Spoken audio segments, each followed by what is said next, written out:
যদি আচ্ছা 3 অঙ্কের কোনো সংখ্যা থেকে যদি অঙ্কগুলির যোগফল বিয়োগ করা হয়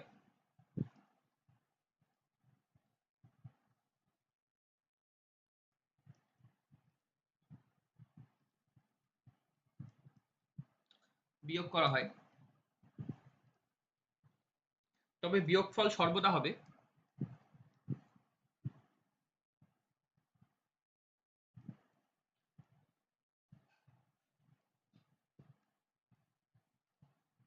অপশন এ অনলি 3 মানে শুধু 3, only 9, 3 and 9 both,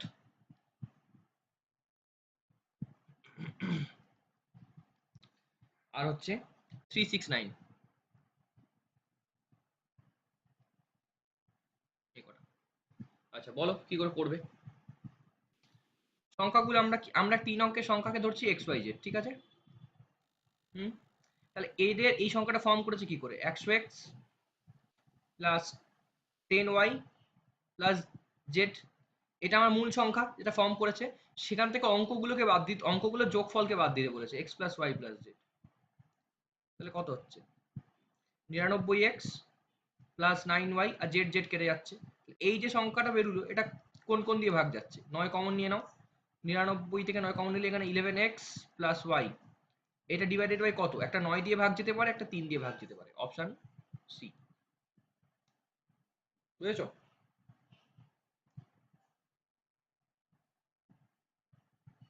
না বুঝলে না বলো। ও হ্যাঁ বুঝেছি। ঠিক আছে,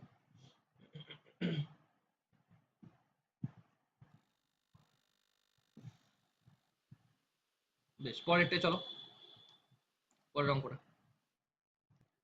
কি বলছে অঙ্কটাতে, দুটি ভিন্ন সংখ্যার গুণফল 900, ঠিক আছে, এবং সংখ্যাগুলির যোগফল তাদের বিয়োগফল অপেক্ষা 30 বেশি। দুটি ভিন্ন সংখ্যার গুণফল বলেছে, আমি সংখ্যা দুটোকে ধরলাম এক্স ওয়াই, এদের গুণফল বলছে 900 করে দিলাম, এবং সংখ্যাগুলির যোগফল মানে সংখ্যাগুলির যে যোগফলটা, অঙ্কের যোগফল বলছে না কিন্তু যোগফল, তাদের বিয়োগফল অপেক্ষা 30 বেশি। তাহলে সংখ্যাগুলির যোগফল কি আছে, এক্স প্লাস ওয়াই, তাদের বিয়োগফল এক্স মাইনাস ওয়াই অপেক্ষা 30 বেশি, এটা বলেছে। এখান থেকে সলভ করে তুমি বৃহত্তম সংখ্যাটা বের করতে পারবে না, নিশ্চয়ই বের করতে ওয়াই পারবে। তো 15 বেরোচ্ছে, তারপরে হ্যাঁ ওয়াই যদি 15 বেরোয়, এই ইকুয়েশনে বসে এক্সটা বের করা যাচ্ছে না।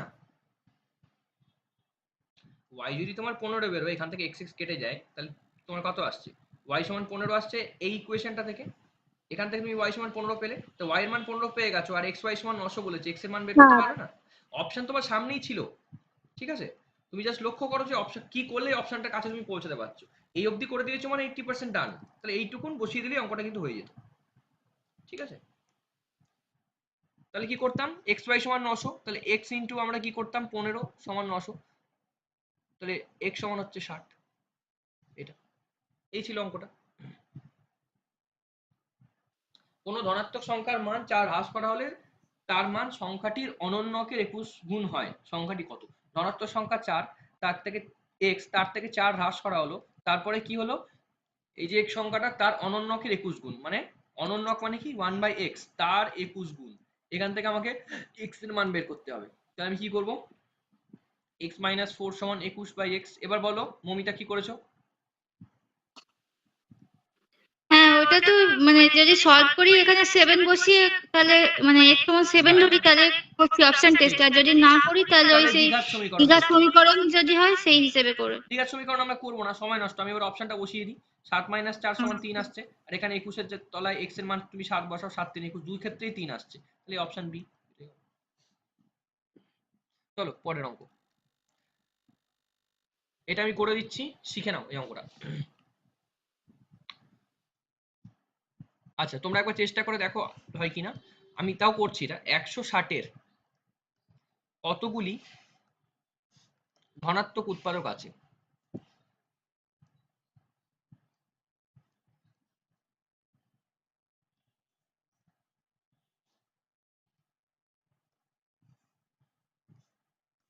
আচ্ছা এটা কি করে করবো আমরা বলো, এটা ধনাত্মক উৎপাদক, এই সংখ্যাটা বার করার আমি সিস্টেম শিখিয়ে দিচ্ছি, সিস্টেমটা মনে রাখো, তাহলে সময় চলে যাবে। 160 কে একদম সিম্পল যত ছোট দিয়ে ভাঙতে পারবে, 2 দিয়ে, 280, 240, 220, 210 আর 25। তাহলে কতগুলো পেলাম? 2, 1 2 3 4 5, তাহলে 2 টু দি পাওয়ার 5 পেলাম একটা, আর একটা কি পেলাম? 5, একটা পেলাম, মানে 5 টু দি পাওয়ার 1 হলো। এবার এদের যে ঘাতগুলো আছে মানে পাওয়ার গুলো সেগুলোকে যোগ করব। 5 তার সাথে কত যোগ করব? 1 যোগ করব, 1, আর 1 এর সাথে কত যোগ করব? 1, মানে পাওয়ারের সঙ্গে সর্বদা 1 যোগ করবে, মধ্যেখানে একটা গুণ চিহ্ন দিয়ে দেবে। কত আসছে? 6 ইন্টু 2 মানে 12, অ্যান্সার হবে 12, 12টা ধনাত্মক উৎপাদক আছে। সিমিলারলি তোমরা একটা বের করো। ওই একবার বড় ওই পাওয়ারটা তো কোন করলাম, আর 1 + 1 ওটা কি করলে? প্রত্যেকটা পাওয়ার নিলাম, এখানটা যে পাওয়ার গুলো আছে, এই যে পাওয়ার গুলো, হ্যাঁ ওটা তো নিলে। হ্যাঁ এই পাওয়ার গুলো নিয়ে তার সাথে 1 যোগ করে দিলাম। তাহলে এখানে 1 এর সাথে 1 যোগ করে দিলাম, যা পাবো এখানে পেলাম 6, এখানে পেলাম 2, তাহলে এর সঙ্গে এখানে কত পেলাম? 6 পেলাম, এখানে পেলাম 2, এই দুটোকে গুণ করব। ঠিক আছে। তোমরা বের করো আরেকটা। 140 এর আর 140 এর কতগুলো ধনাত্মক পূর্ণ সংখ্যা ধনাত্মক উৎপাদক আছে? 140 এর কতগুলো ধনাত্মক ধনাত্মক আর 180 কতগুলো ধনাত্মক? এটা বের করো।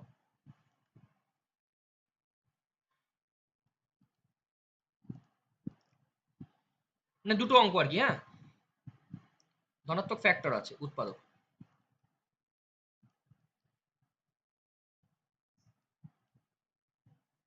বের করো, এখনই লিখো না, তোমরা নিজেরা করবে, মানে আমি করে নেওয়ার পর তোমরা করবে, আগে তোমরা ভালো করে বুঝে নাও। এন হলো একটা সংখ্যা 2 অঙ্কের বৃহত্তম সংখ্যা, যাকে যথাক্রমে 3 4 ও 6 দিয়ে যদি আমরা ভাগ করি তাহলে 1 2 আর 4 ভাগশেষ থাকবে। সেই এন সংখ্যাটাকে 5 দিয়ে ভাগ করলে তার কত ভাগশেষ থাকবে? এনটা আমি জানি না, তো প্রথমেই সবাই এই অঙ্কটা যেটা ভুল করে সেটা হচ্ছে এন যেই বৃহত্তম সংখ্যাটা দেখে নেয়, এটা একটা স্পেশাল টাইপের অঙ্ক, হ্যাঁ স্পেশাল টাইপের অঙ্ক, ঠিক আছে। যেই বৃহত্তম সংখ্যা দেখে নেয় সঙ্গে সঙ্গে 99টা মাথায় চলে আসে, এইখানেই ভুলটা হয়ে যায়। কিন্তু এখানে আমরা কি করব, যদি আমি 99 সংখ্যাটা ভাবতাম, আমি কথার কথা বলছি, যদি আমরা ভাবতাম আমি কি করতাম, যাকে 3 4 আর 6 দিয়ে যদি ভাগ করতাম, আমি কত করতাম? 3 33 এ 99, তাহলে দেখো ভাগশেষ কিন্তু 1 থাকার কথা, সেখানে ভাগশেষ আছে 0, তার মানে বৃহত্তম সংখ্যা মানেই যে 99 তা নয়। তাহলে কি হবে ব্যাপারটা? তাহলে 99 হবে না, তাহলে আমাদের কি করে করতে হবে এটা? তাহলে আমরা অঙ্কটা পড়ি। 3 n হলো সেই 2 অঙ্কের বৃহত্তম সংখ্যা যাকে যথাক্রমে 3 4 6 দিয়ে ভাগ করলে যথাক্রমে 1 2 4 ভাগশেষ থাকে। যদি n কে 5 দিয়ে ভাগ করি তাহলে কত ভাগশেষ থাকবে? তাহলে এই অঙ্কগুলোর ক্ষেত্রে আমার যখন আমি ভাগ করছি যে সংখ্যাটা দিয়ে, মানে 3 4 আর 6, আর ভাগশেষ যতগুলো থাকছে তলায় তলায় তুমি লেখো 1 2 আর 4। দেখো লক্ষণীয় বিষয় এটা হচ্ছে যে আমি যদি এইখান থেকে বাদ দিই তাহলে কত বাদ দিতে পারবো? বাদ দিলে বিয়োগ করলে এখানে 2 থাকছে, এখানেও 2 থাকছে, এখানেও 2 থাকছে। এইটাই হচ্ছে টাইপ এখানকার, মানে তোমাকে যে সংখ্যা দিয়ে ভাগ করতে বলবে আর যেটা ভাগশেষ থাকবে তাদের বিয়োগফলটা যদি সেম হয়, সেটা কিন্তু আমি যে টাইপটা দেখাচ্ছি সেই টাইপের মধ্যে পড়ছে, মানে সেম ডিফারেন্স, সেম ডিফারেন্স। ঠিক আছে, তাহলে এই ধরনের অঙ্কগুলোর ক্ষেত্রে আমরা কি করব? এই ধরনের অঙ্কগুলোর ক্ষেত্রে আমরা যেটা করব সেটা হচ্ছে এলসিএম গণিত হচ্ছে একটা সংখ্যা নেব এক্স মাইনাস ডিফারেন্স। কখন করব? যখন এই বৃহত্তম সংখ্যা বলবে। আমি 2 অঙ্কের শেখালাম, পরীক্ষায় 3 অঙ্কের দিল, দিয়ে তো আসতে বললো 3 4 6 1 2 4, তুমি কাজ হচ্ছে ওই সংখ্যা 3টে আর এই সংখ্যা 3টে বিয়োগ করে দেখবে বিয়োগফল সেম কিনা। যেই বিয়োগফল সেম তুমি পেয়ে যাবে সঙ্গে সঙ্গে এই অ্যাপ্রোচে চলে আসবে। তাহলে এলসিএম অফ কি বার করব? যে সংখ্যা দিয়ে আমাদের ভাগ করতে বলছে, মানে 3 4 6, তাহলে এলসিএম অফ 3 4 6 মানে কত? এলসিএম অফ 3 4 6, 3 4 6 এটা কত? ইন্টু এক্স মাইনাস ডিফারেন্স হচ্ছে 2, এটা লিখে দেবো। এলসিএম অফ 3 4 6 মানে কত? 12, তাহলে হচ্ছে 12x মাইনাস 2। এই হচ্ছে আমার 2 অঙ্কের বৃহত্তম সংখ্যাটা আমি পেলাম। এবার x এর মান কত আমি নিতে পারবো যাতে এটা 2 অঙ্কই থাকবে, 3 অঙ্ক হলে হবে না। দেখো x ইকুয়াল টু তুমি 1 বসাই তাহলে আসবে কত? 12 10, x ইকুয়াল টু 1 বসালে আসবে 10, আচ্ছা x ইকুয়াল টু 2 বসালে কত আসবে? 24, মানে 12 দুগুণে 24, 24 থেকে 2 বাদ দিলে 22, এরকম করে করে আমি লিখতে পারবো। হাইয়েস্ট আমি কত বসাতে পারবো? আমি দেখো হাইয়েস্ট যদি 8 বসাই তাহলে 8 12 96 মাইনাস 2 মানে হচ্ছে 94, এটা আমি হাইয়েস্ট বসাতে পারবো। কিন্তু আমি যদি 9 বসিয়ে দিতাম তাহলে কত আসছো? 9 12 108 মাইনাস 2 3 অঙ্ক হয়ে যেত, 9 আমি যেতে পারবো না। তাহলে x ইকুয়াল টু 1 থেকে শুরু করে 8 অবধি আমি যেতে পারবো, কারণ 94 অবধি আমি হাইয়েস্ট আসতে পারছি, তারপরে দেরি বেশি হয়ে যাচ্ছে।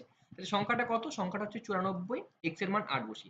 এই 94 সংখ্যাটাকে বলেছে 5 দিয়ে ভাগ করলে কত ভাগশেষ থাকে। 5 1 কে 5 4 4 5 8 40, তার মানে 4 ভাগশেষ থাকবে।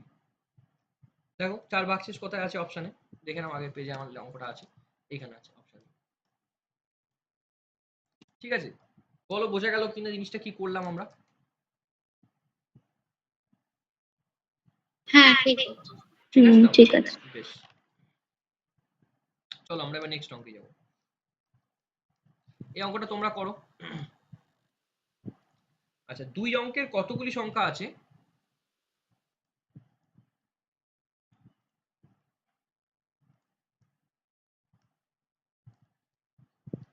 সংখ্যা আছে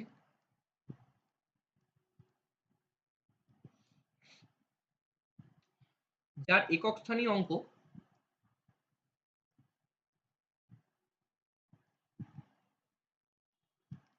অঙ্ক 7 এবং সংখ্যাগুলি সর্বদাই 3 দ্বারা বিভাজ্য।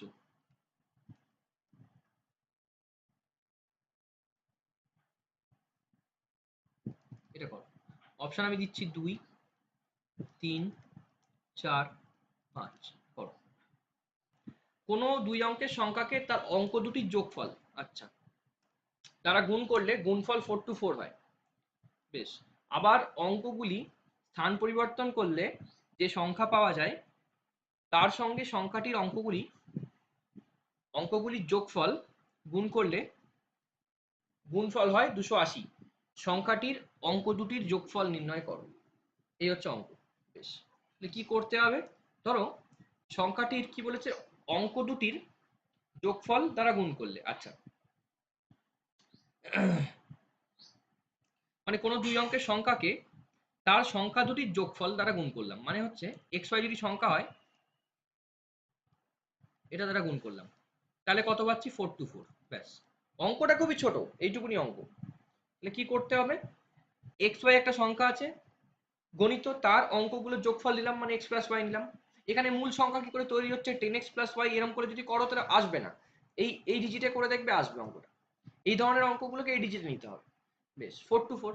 তাহলে আমার কাজ কি? এক্স ওয়াই এর মান বের করা আর এক্স প্লাস ওয়াই এর মান বের করা, তাহলে আমি বুঝে যাবো, কারণ লাস্টে আমাকে উল্টে দেখতে হবে যে অ্যান্সার কত আসছে। তাহলে কি করে করছি দেখো, এই অঙ্কটা তৈরি হয়েছে এইভাবে, 4 to 4। একে ভাঙতে থাকো। 2 212, আচ্ছা 2 106, 2 53। দেখো এরপর আর ভাঙা যাচ্ছে না। তাহলে আমি যদি বলি 53 ইন্টু 8, 53 ইন্টু 8, এটা সমান হচ্ছে 424, কারণ এটা ভেঙেই আমি পেয়েছি, তাই তো? তাহলে 53টা হচ্ছে আমার এক্স ওয়াই। আর দেখো এক্স প্লাস ওয়াই কে আমি যদি যোগ করে লিখি, মানে অঙ্কটাকে যদি যোগ করে লিখি, তাহলে কত পাচ্ছি? 8। আবার ঘুরিয়ে দেখো, 53 ইন্টু 8 সমান 424 পেয়েছো। আবার এই এক্স কে যদি 5 বলি, ওয়াই কে যদি 3 বলি, তাহলে দেখো এটাই আসছে 8। তাহলে 53 ইন্টু 8 সমান 424। এবার বলেছে অঙ্কটাকে কি বলেছে, অঙ্কটাকে বলেছে আবার অঙ্কগুলি স্থান পরিবর্তন করলে যে সংখ্যা পাওয়া যায়। তো অঙ্কগুলো স্থান পরিবর্তন করে দিই আমি। 5 3 এর জায়গায় 3 গেল দশকে, 5 এলো এককে, করলে যে সংখ্যা পাওয়া যায় মানে 35, তার সঙ্গে সংখ্যাটির অঙ্কগুলির যোগফল গুণ করলে, তাহলে এই সংখ্যার অঙ্কগুলোর যোগফল মানে এটা হচ্ছে 8, এটা গুণ করলে কত পাওয়া যায়? 280। 35 ইন্টু 8 গুণ করে দেখো 280 আসছে কিনা। 8 5 40 এর 0, হাতে থাকলো 4, 8 3 24, আচ্ছা 28, 280। তাহলে দেখো 280 মিলে যাচ্ছে। 424 এর সংখ্যাগুলো যোগ করলে তো 10 আসে। অঙ্কটা দেখো ভালো করে, 424 তো যোগ করতে বলেনি, অঙ্কটা কি বলেছে? কোন কোন 2 অঙ্কের সংখ্যাকে তার অঙ্ক দুটির যোগফল, মানে এক্স ওয়াই, যোগফল দিয়ে গুণ করলাম। তাহলে এক্স ওয়াই যদি আমার অঙ্ক দুটো হয়, তার যোগফল দিয়ে গুণ করছি, মানে এই যে যোগফল তার দিয়ে গুণ করছি। ওইটা হয়ে গেছে, সেকেন্ড পার্টটা বলছি, 35 চেঞ্জ করার পর থেকে বলছি, ওটা ঠিক আছে। হ্যাঁ 35 চেঞ্জ করলাম, এবার তার অঙ্ক দুটো কত? 5 আর 3 8, সেটাও তো গুণ করতে বলেছে। তো এই নাম্বারটা, আচ্ছা ঠিক আছে। আমি তো এই 8টাকে এখানে কপি করিনি রে বাবা, আমি যেটা কি করেছি, এই যে 35 যে সংখ্যাটাকে উল্টে লিখলাম, তার অঙ্ক দুটোর যোগফলের গুণফল, তাহলে 5 আর 3 8, এটাও 280 আসছে। তাহলে আমি অ্যাডজাস্টমেন্টটা এখানে যে ভেঙেছি ঠিকই ভেঙেছি, তাহলে 35 ইন্টু 8 সমান 280 আসছে, এটাই দিয়েছিল। তাহলে এবার বলেছে অঙ্ক দুটো, তাহলে যখন আমি উল্টে দিলাম, উল্টে দেওয়ার পর এবার অঙ্ক দুটো যোগফল নির্ণয় করলো, তাহলে 3 + 5 = 8, অপশন সি। বুঝলে? 61 কি কি আসছে দেখি। 5 1 কে 5, 11, 5 দুগুণে 10। আবার যদি আমি 6 দিয়ে ভাগ করি, তাহলেও দেখো এক ভাগশেষ থাকছে, 6 10 60, এক ভাগশেষ থাকছে, দুটো ক্ষেত্রেই থাকছে। বেশ, এরকম যদি সিনারিও হয়, চট করে তোমার দেখে মনে হতে পারে 61, তুমি সবগুলো দেখো, সবগুলোতেই এরকম একই কেস হবে, শুধুমাত্র হচ্ছে 93টা 97টা সম্ভবত হবে না। ঠিক আছে, তাহলে অপশন এটা হবে আর অপশন সিটা হবে। এর মধ্যে বৃহত্তম কোনটা? অপশন সিটা। এটা ভাবে করতে পারতে। 91টা করে দেখো, একই আসবে। ঠিক আছে, 93 97 হবে না। আচ্ছা, যদি এভাবে ভাবতে অসুবিধা হয় অপশন ধরে, তাহলে এভাবে করতে পারো। যে সংখ্যাটি ভাগ করতে বলেছে 6 আর 5, এটা এলসিএমটা বার করো, কত আসছে? 30। যে সংখ্যাটা বৃহত্তম, যেটা 6 এবং 5 দিয়ে ভাগ যাবে, সেটা এলসিএমটা দিয়েও ভাগ যাবে। নিয়ম কেন দেখো, একটা সংখ্যা নিলাম 18, ঠিক আছে, ধরো হ্যাঁ ধরো 3 আর 6 নিলাম, এই 3 আর 6 এর আমি যদি এলসিএম বার করি, হ্যাঁ ধরো একটা সংখ্যার নাম 36, 3 আর 6 এর এলসিএম কত? 6। দেখো 3 দিয়েও 36 ভাগ যায়, 6 দিয়েও ভাগ যায়, এবং 3 আর 6 এর এলসিএম লসাগু দিয়েও 36 ভাগ যায়। সিমিলারলি 6 আর 5 দিয়ে যে সংখ্যাটা ভাগ যাবে, তার এলসিএম দিয়েও ভাগ যাবে, তাহলে 30 দিয়েও ভাগ যাবে। সেটাই হলো আমাদের 30 দিয়ে ভাগ গেল। তাহলে যে সংখ্যাটা 30 দিয়ে ভাগ যাবে, মানে ধরো সংখ্যাটা সাপোজ 360, এটা 30 দিয়ে ভাগ যাবে, তাহলে আমি 30 এর সঙ্গে কত গুণ করলে 360 পাবো? সেটা হচ্ছে 30, তার সঙ্গে কে গুণ করলে পাবো। কিন্তু বলেছে মানে ভাগশেষ 1 থাকবে, তার মানে যুক্ত 1। তাহলে এবার কে এর মান সর্বোচ্চ তুমি কত নিতে পারবে, যার জন্য এটা 3 অঙ্ক হবে না। কে এর মান 1 নাও 30, কে এর মান 2 নাও 60, কে এর মান 3 নাও 90, কে এর মান 4 নিলে 3 অঙ্ক হয়ে যাচ্ছে। কিন্তু প্রশ্নে বলা আছে 2 অঙ্কের বৃহত্তম, তাহলে হাইয়েস্ট আমি কে এর মান কত নিতে পারবো? 3, তাহলে 91। আর এভাবে যদি বুঝতে অসুবিধা হয় এলসিএম করে, অপশন ধরে ভাগ করে একটু দেখে নেবে, তাহলেই হয়ে গেল। ঠিক আছে, এই হচ্ছে অঙ্ক।